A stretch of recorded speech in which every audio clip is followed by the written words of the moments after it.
And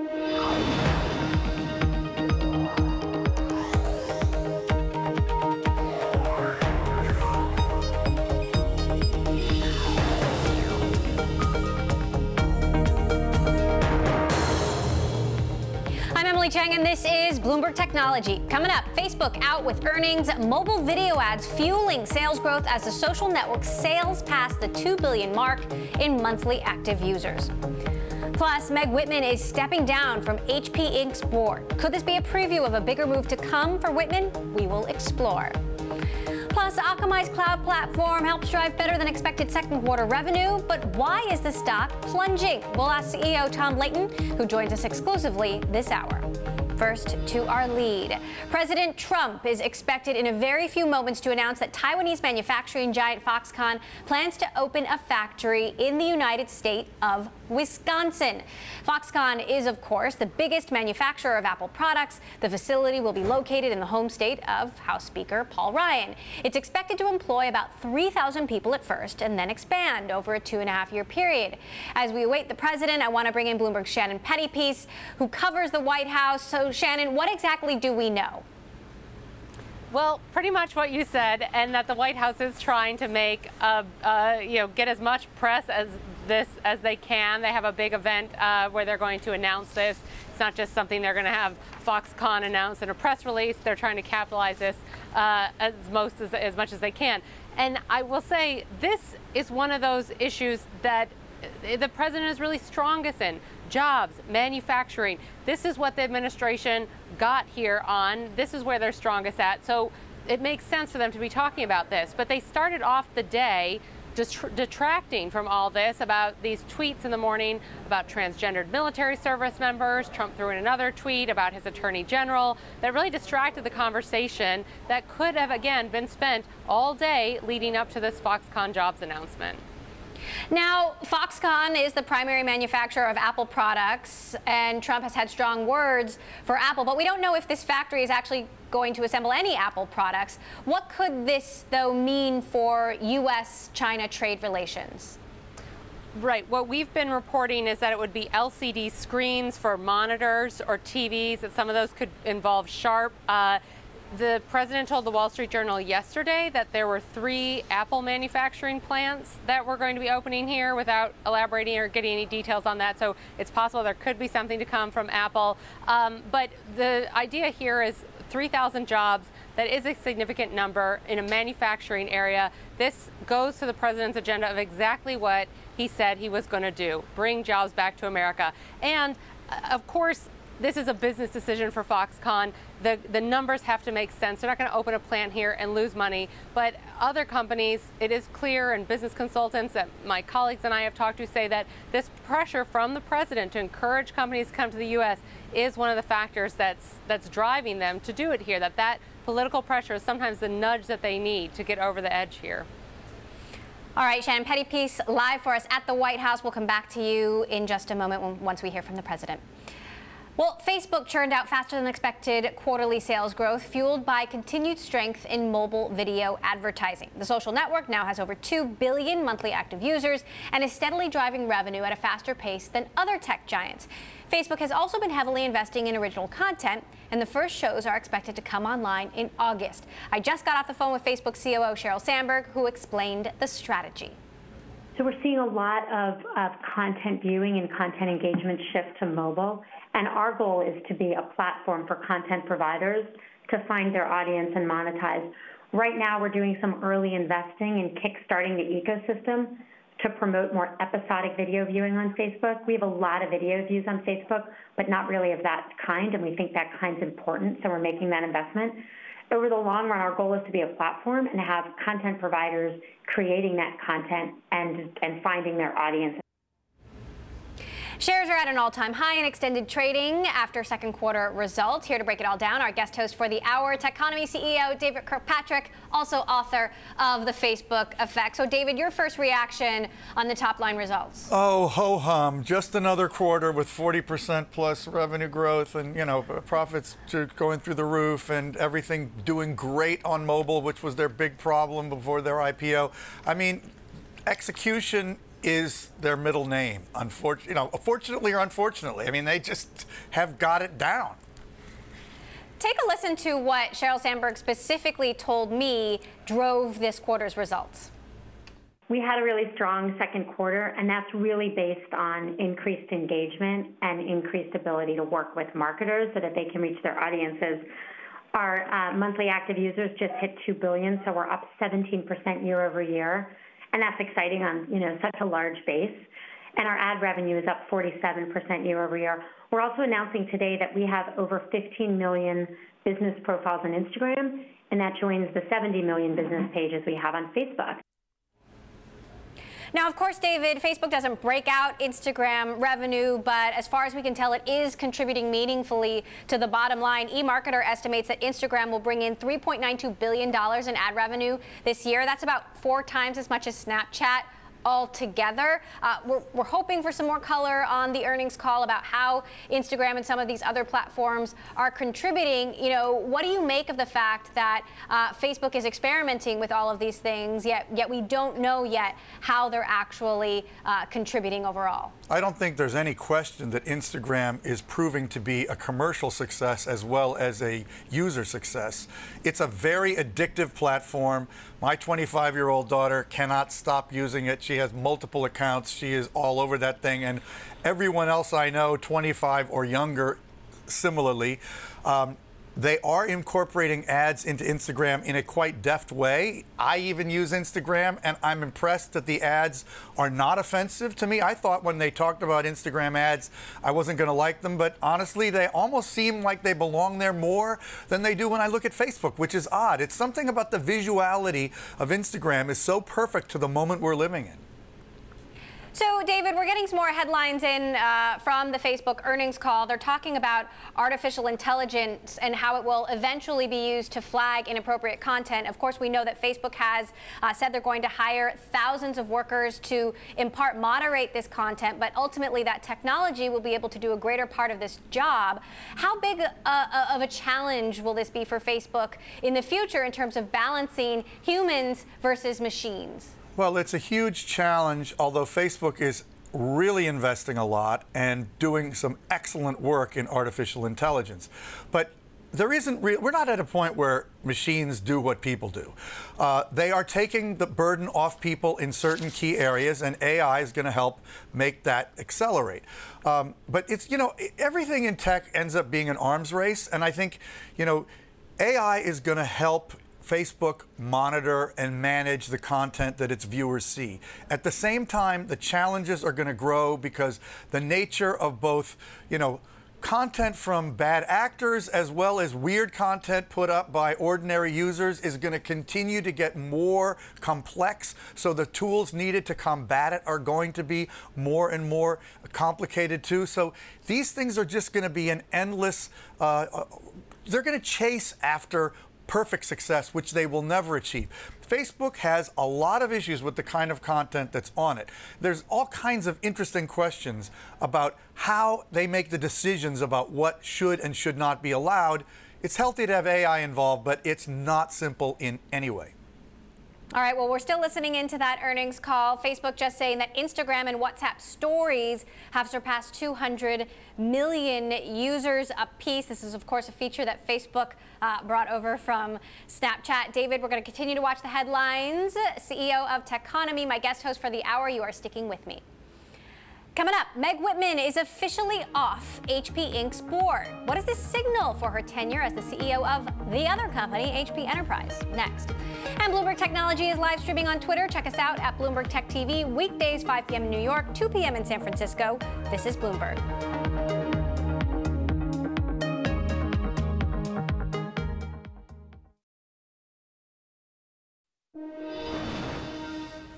Meg Whitman is stepping down from the board of HP Inc. Whitman will be replaced by Chip Bergh and will remain CEO of HP Enterprise, which split off from HP Inc. in 2015.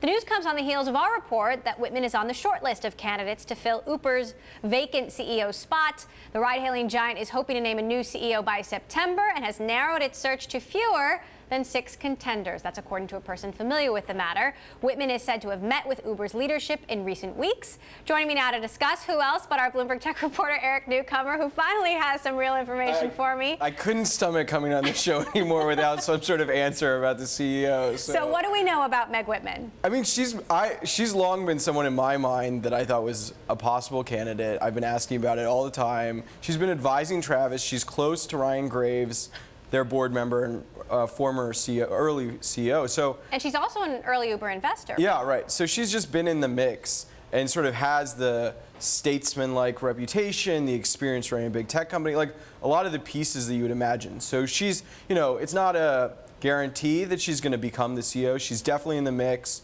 One of 5 or fewer candidates sort of left, and the hope, like you said, is to get it together and before Labor Day, around Labor Day. David Kirkpatrick, our Bloomberg contributing editor, still with us. David, what do you think of Meg Whitman as the choice? Actually, I was just thinking, listening to Eric, there is an interesting analogy between what Meg Whitman really did wonderfully well, which was run eBay, and Uber. They're both marketplaces. They're both places where you bring buyers and sellers together effectively. I think it's actually the kind of company she could run better than she has been able to run HP and HPE. So, you might say she's a little generationally too old for this sort of thing, but she's a Silicon Valley veteran. I think she brings a lot of the right characteristics to the job. So I am, relatively optimistic that she would be a strong candidate at a minimum. Now, Recode, Eric, is reporting that Whitman is unlikely to take this job and may not even be a top contender. What's your reaction to that? She's definitely a top contender. I mean, HP's statement to us was sort of like, she's going to be here until the job is done, which is super vague. I don't know. Rico and I just sort of disagree on this one.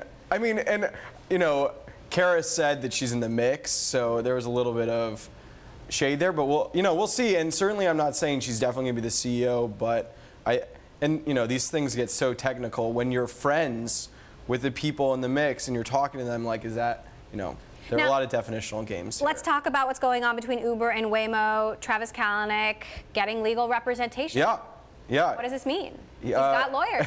Yeah, two attorneys from Oric, a former U.S. attorney who dealt with white-collar crimes. So these are some heavy hitters. Obviously he needs his own counsel now that he's not the CEO of the company. He has, sort of different interests and needs to have his own advisors, but sort of How expected. serious could, this impact Travis himself? How seriously could this case impact him personally? I mean, right now, it's a civil lawsuit. We have no signs that it escalates to anything. I mean, it's not really about, it's about Uber. Uber's the one that's named, and obviously he has a big stake in Uber. And so I think for now, we sort of have to wait and see whether anything else comes of it. The problems facing Uber, David, are many. Huge lawsuit, lack of a CEO, cultural issues. Do you think, David, that Uber's culture can be fixed? Oh, yeah.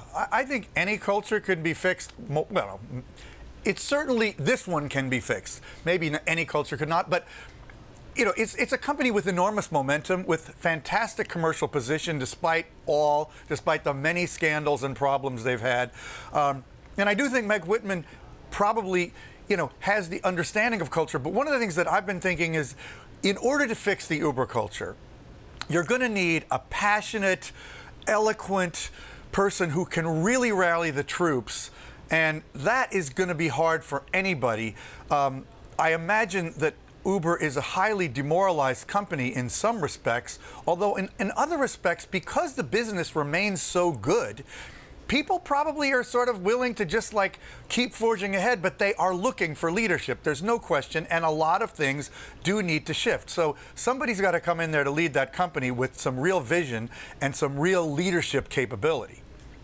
Eric, what are employees telling you about what they want? The feeling inside the company. Well, I think part of the reason we got this 6 weeks timeline is because the head of HR was trying to, give employees some hope in their all-hands meeting. They have every Tuesday that, there was going to be an end point to this sort of lost in the wilderness period. So I think there's definitely sort of a hope that they can have leadership, and they're trying to speak very optimistically about this committee-run company, but at the end of the day, it needs to continue to have sort of huge ambitions if it's going to meet its valuation. They had to, do stock offering changes for the employees, sort of keep them happy. So I think it's definitely a workforce that needs to be reassured at the moment, and it's a work in progress. And of course, Lyft, as you reported yesterday, nipping at the heels. Eric Newcomer, our Bloomberg tech reporter who covers Uber, you're going to give me another candidate tomorrow.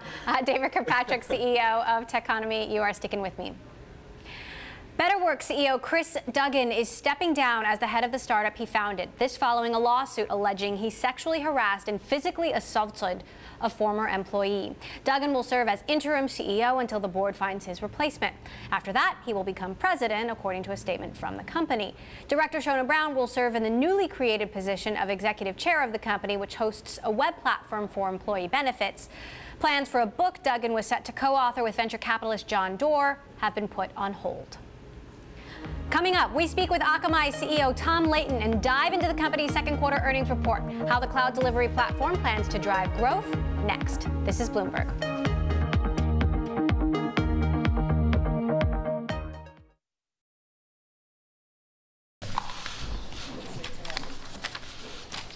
Breaking news, let's head straight to the White House where Foxconn Chairman Terry Gou is speaking at the mic there. We're awaiting for an announcement from President Trump about a new Foxconn factory in Wisconsin. Take a listen. Communication will greatly increase the growth of big data.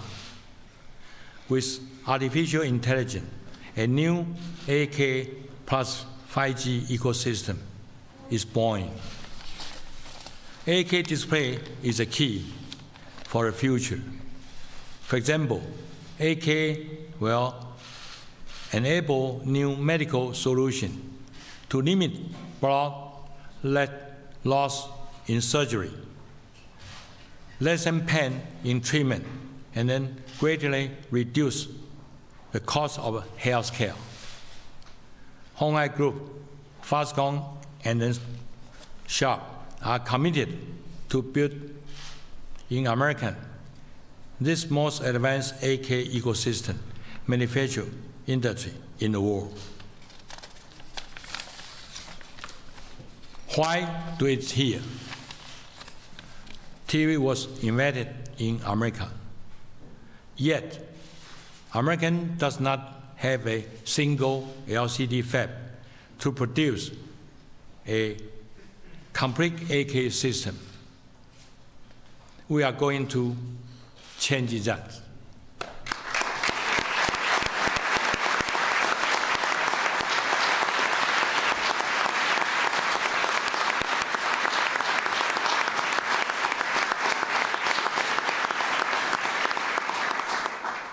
It starts today with this investment in Wisconsin.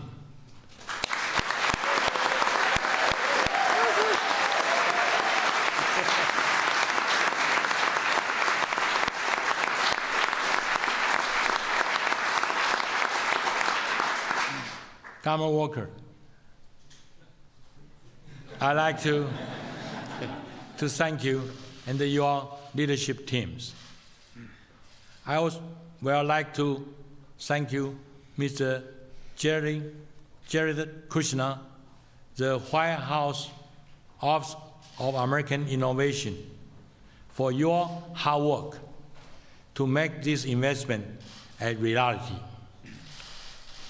Speaker Ryan, thank you for all your advice and support on Capitol Hill. Vice President Pence, we are not strangers. We have facility in your home state. Your support is very much appreciated. Mr. President, we just met inside. We met in, we spent 10-15 minutes talking. I met you 3 times. Each time you have emphasized the importance of manufacturing in America and providing high-skilled jobs for American workers. I feel confident to say this is a win-win-win strategy. Mr. President, with you, the Vice President, the Speaker, and the government worker, strongly supporting Buy American, we are confident that many American products will be a great success.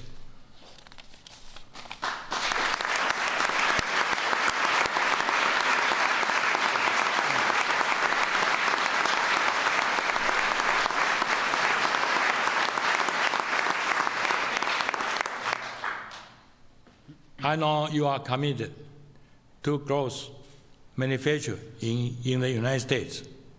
Because of you, we are also committed to create great jobs for American people. Mr. President, the eagle flies. Thank you.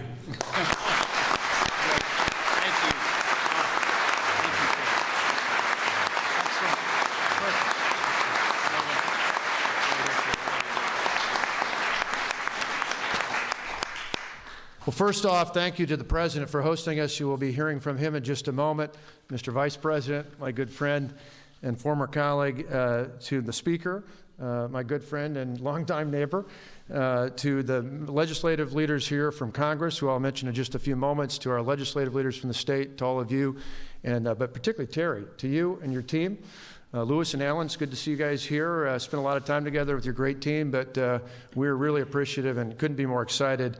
And I got to tell you, I personally want to say, you know, Terry just gave a great speech there, but Terry, for us, embodies not only in America, but in Wisconsin, when we think about success story in terms of hard work, determination, building a company with just literally a few $1,000s in 1974, starting out building the knobs. Remember the old knobs on the black and white TV? Some of you are too young to remember this, but the Gallagher, I'm thinking of you in particular, but building those knobs and then getting an Atari contract to build a joystick. As a kid, I can still remember doing that, and then going on to Compaq, and now being one of the leaders in the world.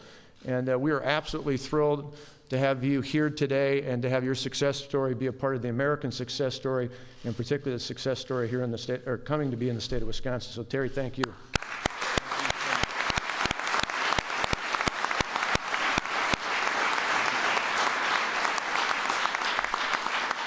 This is a great day for America.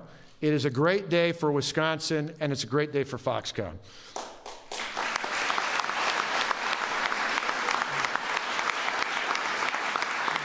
Today, we're announcing the single largest economic development project in the history of the state of Wisconsin, and one of the largest in the history of this country.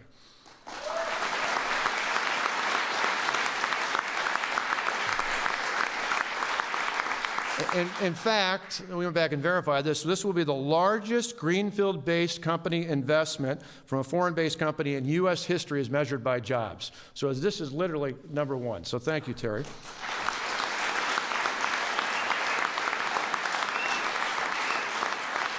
Foxconn in the state of Wisconsin tomorrow in our state will enter into a memorandum of understanding by which Foxconn will invest $10 million. Excuse me, $10 billion, thank you. Just making sure, yeah. I'm glad to see Paul Ryan's keeping track of millions and billions. A little different than Dirksen, back our neighbor to the south. $10 billion. For a minute there, I thought I was on a TV show, right? $10 billion, which will create 13,000 jobs in the state of Wisconsin.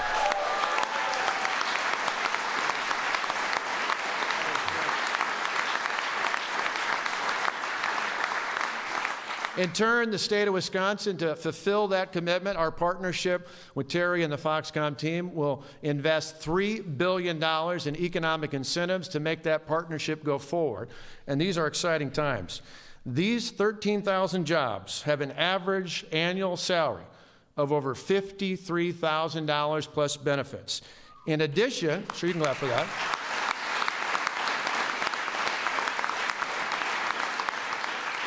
In addition to the 13,000 jobs directly created by the Foxconn investment, the project is expected to create at least 22,000 indirect and induced jobs throughout the state of Wisconsin. Now, Foxconn's manufacturing campus will be a combination of a variety of buildings in total, get this number, totaling 20 million square feet. Now, think about that. That would be 3 times the size of the U.S. Pentagon, or for those of us who are Packer fans, that's big enough to put 11 Lambeau Fields inside of that space.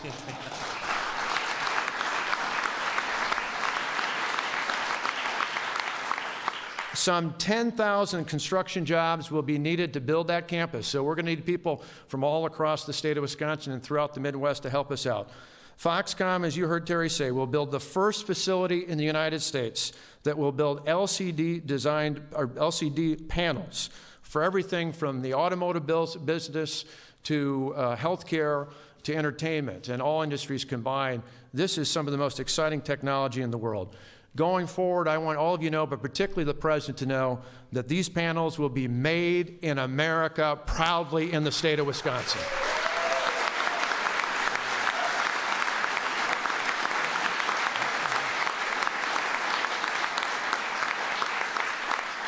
Foxconn's new ecosystem will transform Wisconsin. In fact, Terry and I came up with a name. We call it Wisconn Valley. Wisconn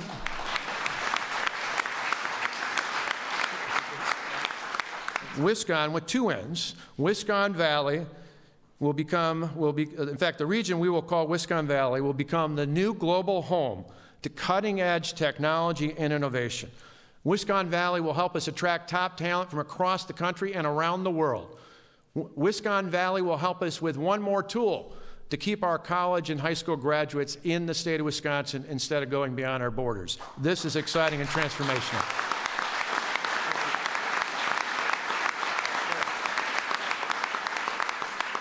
And in addition to thanking Terry and his great team from Foxconn and Sony and all the other great, and Sharp, excuse me, boy, I blew it again. I got to pay attention to that. To Sharp, having seen their great facilities, I want to particularly thank the President of the United States, because as Terry alluded to, the President in late April met with Terry and his team. Wisconsin Governor Scott Walker, they're talking about a new facility that Foxconn is opening in Wisconsin. Of course, Foxconn is the biggest manufacturer of Apple products. We also heard from Foxconn Chair Terry Go, the company pledging to invest $10 billion in the United States by 2020 to create 13,000 jobs. I want to bring in David Kirkpatrick. One thing that we don't know, David, is, of course, whether any of these products produced at this plant will be Apple products. We know that they will be LCD panels, which may be used in some Apple products. Trump has been pretty hard on Apple and talked a lot about convincing Apple to move its manufacturing efforts to the United States. What's your take on this announcement? I don't know if it has anything to do with Apple, but certainly a very impressive announcement in terms of the scale of the plant. And it is really a very advanced plant to build the kind of LCDs they're talking about. It's basically like building gigantic chips. So it's, more or less comparable to semiconductor manufacturing. But I did do an interesting calculation. If the state, as Governor Walker just mentioned, is investing $3 billion in incentives, and the federal government together, state, local, and federal incentives, $3 billion, and there are going to be 13,000 jobs. That's $230,000 per job by my rudimentary math for jobs that he said will pay an average of $53,000 a year. So that's expensive. This is great, and it certainly suits the president's agenda, Paul Ryan's agenda in his district, Governor Walker's agenda. But it's not cheap, so it looks to me like Foxconn's getting a pretty darn good deal. Well, President Trump, we are awaiting his remarks. We'll come back to this press conference if he does show up. David Kirkpatrick, thanks for sticking with me. Coming up, we'll speak with Akamai CEO Tom Leighton in an exclusive interview and dive into the company's second quarter earnings report. He can also talk to us about jobs. This is Bloomberg.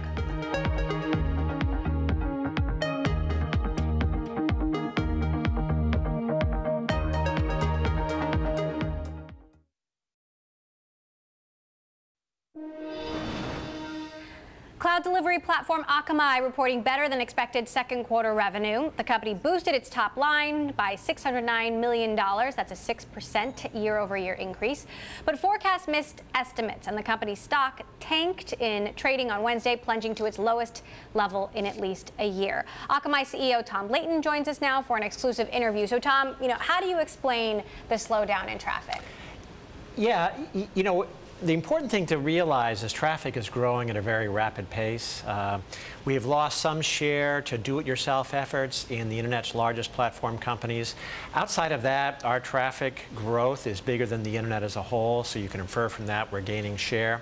And I think the important thing to take away from the Q2 results is that now our performance and security business, our web division customers, is the majority of our revenue. Very profitable business, growing at 16% year over year. Our security business in particular, now almost $500 million. We expect that to be $1 billion within the next 4 or 5 years, growing at 34%. You mentioned security revenue there is still strong, but slowing down, and I wonder, is that just the law of large numbers? Is that because you've passed the early adopter stage? Well, growing at 34% is pretty good when we're the world's largest pure-play cloud security provider, and we think there is strong growth, ahead, enough that we're confident that we can make that $1 billion business. Also, we're just now launching our first 2 enterprise security products, and we think in the long run they have even more runway than the existing web security business, which has been very successful. So when do you think we'll start seeing some of those new products contributing to growth? I think next year we'll start seeing the enterprise products, contributing. And so far they're on a track record that exceeds what we did in the first year with our web security products. So I'm curious, you obviously see a lot of what's happening with streaming services like Sling TV, YouTube TV, Hulu Live, some of these new fledgling services. Can you give us any color on how quickly these services are being adopted? That is a great question, and we deliver for a lot of those companies. And video now is the majority of traffic on our platform and growing at a very good clip. And that's what makes us really optimistic about the future of our media business. And the question really is, how fast will the adoption be? I think everybody in the industry thinks that over a period of years, the majority or maybe large majority of video watching will be on the Internet. What's your take on, the changeover in the FCC and, the current argument about fast lanes or no fast lanes, the big internet giants going up against, the AT&T and Verizons of the world? Well, there's clearly been a shift in who's, if you want to call it, winning from, the big content folks to the big carriers. A lot of the rules are going away. In terms of Akamai, we're pretty neutral in that. We weren't regulated before. We're not regulated now. We work very closely with the big carriers, and so I think this is fine from our perspective. What do you think it means for innovation? I think it'll be fine for innovation. I think this puts us back to where we were before. There'll be less legal engagement, and I think things will be fine. Just hearing there out of Washington, Foxconn announcing that it's going to open a manufacturing plant in Wisconsin, creating 13,000 jobs, a big victory for President Trump, who, as I'm hearing, is coming up to the podium to speak. Let's take a listen in to President Trump.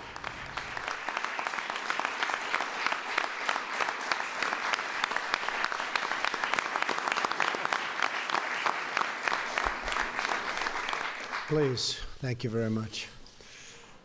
I want to thank our great Vice President. Thank you to Speaker Ryan. We're working very, very closely. We're getting a lot done. Governor Walker has been so tremendous from the first time we announced that Terry even had a small amount of interest in going into this country someplace. And, when you give that to Governor Walker, it's pretty much of a done deal. Ron Johnson, Senator, he's been so helpful to us on a thing that you haven't heard too much about recently, health care. And I think we're doing okay, Ron. I'm hearing good things. Good. I'm hearing good things. Secretary Mnuchin, Secretary Ross, all of the congressmen, the great congressmen, and senators we have in the audience, thank you very much. And thanks especially to my friend, one of the great business men anywhere in the world, Terry Go.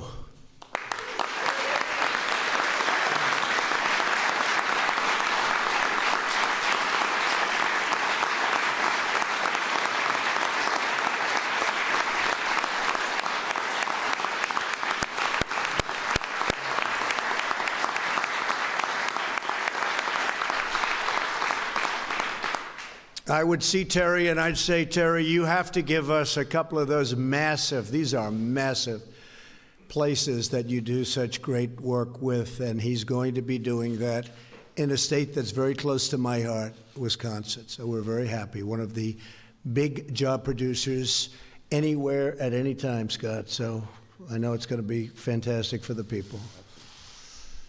This is a great day for American workers and manufacturing, and for everyone who believes in the concept and the label, made in the USA.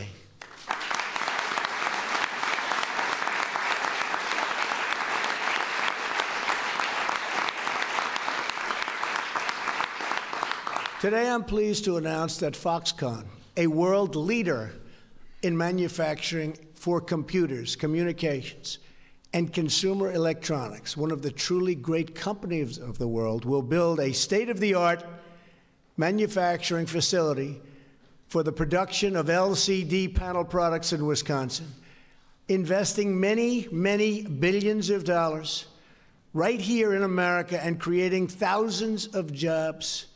And I mean American jobs. That's what we want.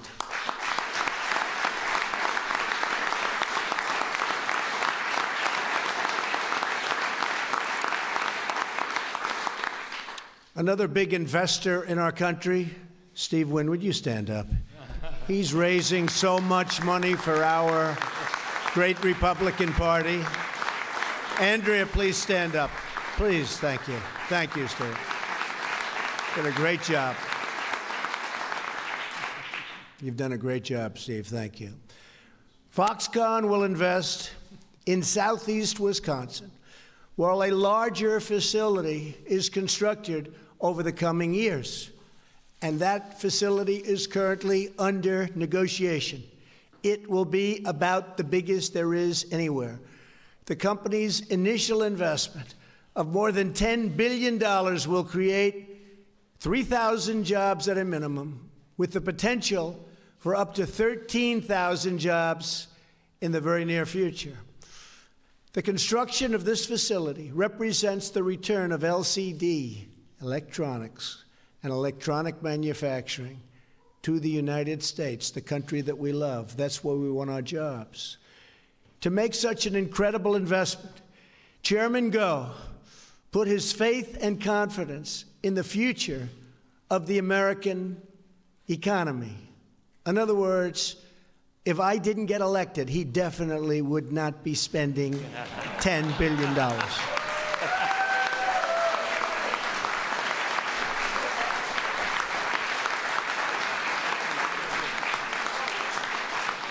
His great company has seen our, you see exactly what I'm saying, our administration's work to remove job-killing regulations he's been watching, to institute Buy American and Hire American, and all of those policies, and to pursue the steps necessary to revitalize American industry, including repealing and replacing Obamacare. We better get that done, fellas, please. Mike, we need that so badly. Cutting taxes, fixing our trade deals, and rebuilding our infrastructure. We'll be submitting an infrastructure bill in the not very distant future. We're going to be submitting a tax bill in the very near future.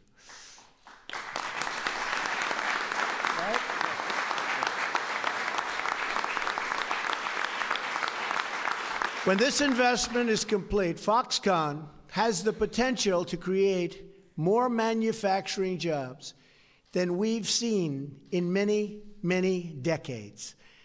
Chairman Go, I thank you for your investment in the American worker. They appreciate it. They will not let you down. They never let us down. There is nobody like the American worker. Terry Goh told me that he believes in America, and he really believes in America. And that as a great entrepreneur, one of the greatest in the world, by the way, he won't say it, but I'll say it, one of the great entrepreneurs of the world, he has a real bond with the administration and with Americans. Foxconn joins a growing list of industry leaders who understand that America's capabilities are limitless and that America's workers are unmatched and that America's most prosperous days are just ahead. We are going to have some very, very magnificent decades. Thank you all for being here. Thank President you, Trump Terry, taking a victory lap there at the White House, talking about Foxconn chair Terry Goh, talking about their commitment to invest $10 billion in the United States by 2020 to create a new manufacturing facility in Wisconsin. Initially, this facility will create 3,000 jobs, but ultimately they say 13,000 jobs. President Trump making a point to mention that this investment would not have happened had he not been elected. He also made a reference to health care, the embattled health care bill, saying that needs to get done so badly. I want to bring back Tom Leighton, CEO of Akamai, who knows a thing or two about creating jobs here in the United States. What's your take on this, Tom? Well, anything that brings jobs to the U.S. is all good. You know, at Akamai over the last several years, we've created several thousand jobs in tech, and the majority, of course, being in the United States. And, of course, in tech, one of the issues we have is gender balance and diversity. And that's an area where we're making, special efforts. We've created something called the Akamai Technical Academy, which is designed to train women, minorities, and vets to prepare them for tech careers. And we actually pay them while they're learning and then provide internships. And the hope is they'll come to work for Akamai when they're done. And so far, we've been very pleased with the results of that. All right, Akamai CEO Tom Leighton. Tom, thank you so much for stopping by. Great to have you back here on the show. We'll continue to monitor any headlines coming out of President Trump's remarks happening right now at the White House. Coming up, U.S. regulators finally weighed in on initial coin offerings in the cryptocurrency world. We will talk to Ripple CEO Brad Garlinghouse on the type of regulations facing crypto coins next. This is Bloomberg.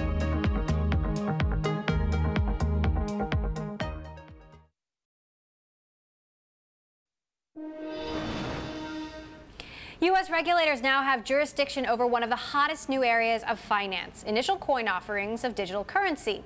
On Tuesday, the SEC announced that companies raising money through the sale of digital assets must now adhere to federal securities laws. For more now, I want to bring in Caroline Hyde in London. Caroline? Emily, thank you. Yes, to discuss the moves made by the SEC, what that means for the pace of future coin offerings, and of course the growth of the overall asset class, we're joined by Brad Garlinghouse, CEO of blockchain startup Ripple, which works with the world's top banks and whose native cryptocurrency is now the world's third largest. Brad, you weren't surprised. The SEC had been eyeing this up. Yeah, I don't think this is any surprise at all to people who have been paying attention. For literally decades, 70 to 80 years, we've had securities laws that have developed both for the protection of consumers and investors, but also for companies. And if you look at how this has unfolded, the very name itself, an initial coin offering, or an ICO, sounds an awful lot like an IPO. And I have been fond of saying if it walks like a duck, it talks like a duck. Well, it probably is a duck. And in fact, now we know the SEC is going to regulate it like it's a duck. So I don't think there's any big surprise. I think in some ways very good for the industry. Good for the industry. What does it mean if you're in the US, you were looking at doing a token offering, an initial coin offering? What does it mean in terms of the new information you're going to have to give your investor base and what that means for the investors eyeing them up? Well, I think what it means is you need to have the same kind of thoughtful process that goes through any securities offering. And I think what was happening, and you had over $1 billion raised through these initial coin offerings in Q2. And I think what you're going to see happen now is that will slow because there'll be some discipline included in that process, disclosures, transparency, and really making sure the investors that are buying these tokens know what they're buying and know what they should expect going forward. I think that was really operating in a really gray area for a while, and the SEC has come out, and I think again is really provide clarity around that, which I think will be good for the industry at large, and separating really what may in fact have been even at the edge fraud to better use cases. Ultimately, I think digital assets have a very valuable role to play. XRP, which is Ripple's digital asset, I think the more utility you can derive from that, the more use case you can derive, the more valuable they will be. In some of these token offerings, that was really unclear. Will it drive it offshore? Because, I mean, I'm looking at the Isle of Man near here in the United Kingdom. It's been known as Bitcoin Island. Could you just do offshore offerings? Sure, and people have certainly talked about how you can just avoid U.S. regulation. At the end of the day, though, I think governments around the world are going to recognize, governments around the world have protections for investors, they have protections for companies and how securities are offered. And so I think there may be exceptions and opportunities to go offshore and focus on non-U.S. or non-British or non-European investors. But I think that's a short-sighted opportunity. Ultimately, we think that, and certainly Ripple has been very focused on, how do we work with regulators? How do we work with governments and banks to take advantage of an incredibly new, interesting asset class and in just a technology that can accelerate the engine of commerce globally? Talk to us about how you're working with banks here in the UK. You're working with none other than central bankers, Bank of England. But how are banks adopting this? Are they just looking to build their own ecosystems, their own particular, perhaps, blockchains and areas of growth, or are they adopting Ripple and your own XRP? Well, Ripple today is working with over 90 banks around the world. And the problem we're solving, for starters, is really a cross-border payment solution. So today, if I were you're in London today, and if I wanted to send you $10,000, it's amazing to me the fastest way for me to get that money to you today is to drive to San Francisco's International Airport and fly it to you. Today you can stream video from the space station, but you can't actually move your own money. And if I were to use the existing infrastructure, what's called correspondent banking, it would take me 3 to 5 days, and it'd be pretty expensive for me to send you that $10,000. We simply think we live in the world of the internet, and you expect information on demand, and there's no reason why you shouldn't think about value and money in the same way. And we talk about at Ripple the internet of value, and how do we enable that?